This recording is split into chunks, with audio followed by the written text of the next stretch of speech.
Jean-Marie Valliere. What is the most extreme political hypocrisy? There really are too many extreme hypocrisies to mention. One that comes to mind almost immediately is the woke companies inside Western countries who are all about fairness and social justice and respecting human rights, as long as it doesn't cost them a dime.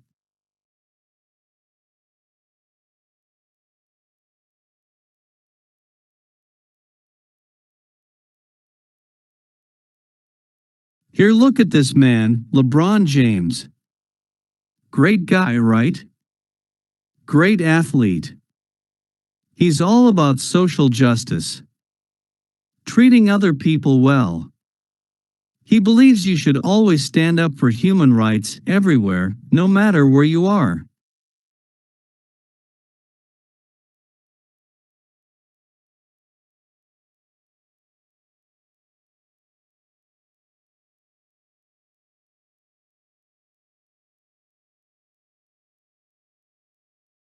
So he spoke up when BLM marched, when athletes took the knee, when girls were kidnapped in Africa.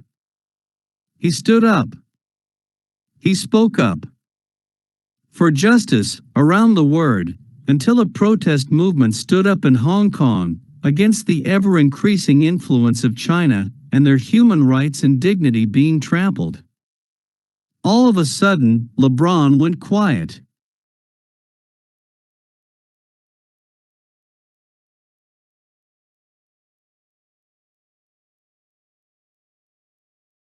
Until Daryl Morey, general manager of the Houston Rockets, made a tweet supporting the Hong Kong protesters. Finally, LeBron broke his silence. Not to defend the protesters, mind you. Instead, he tore into Morey, calling him inconsiderate and uninformed. It's funny because this is the same LeBron who believed all movements for social justice and reform everywhere needed to be supported. That includes abroad. Racism. Lack of freedom. All of it, LeBron's all for it. Speak out. Stand up. As Nike says, just do it. But not when it comes to China. Never when it comes to China. When the onion skin trade giant, the world's largest potential market, is involved, few if any major companies put their money where their mouths are. They're woke only when it pays. And silent when being woke could cost them. Same with the American gaming company Blizzard. In front of their American headquarters there's a statue of one of their game characters. Below it, it reads,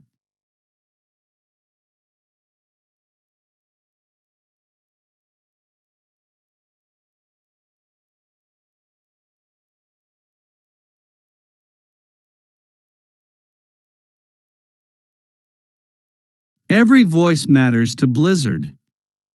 Blizzard is all about social justice. All about freedom of speech and accepting people for who they are, for what they believe in, regardless of race, creed, and across borders and nations.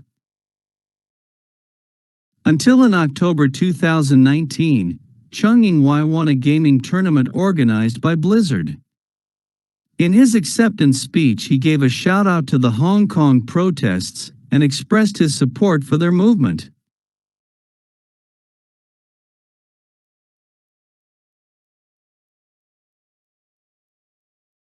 Blizzard not only disqualified him from the tournament and stripped him of his win, they also took his prize money on top of his rightful title.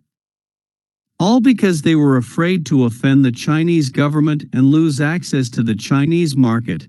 Every voice matters, right, Blizzard? Guess not. There are many such companies.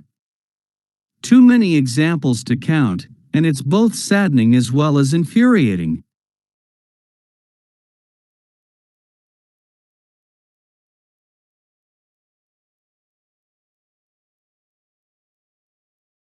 Even Disney will edit movies and change maps of the world so that it would not offend the Chinese. Any territory claimed by China will be depicted by Disney as Chinese. Fairness be damned, as long as they're paid, they're good. Isn't that the same Disney that's all about morals and doing the right thing, princesses standing up to bullies bravely? So this is what I hate most in life: people, companies, organizations, being blatantly two-faced, and the public all too easily forgiving them for it. Speaking up about social justice. Defending freedom of speech, sexuality, religion, political affiliation.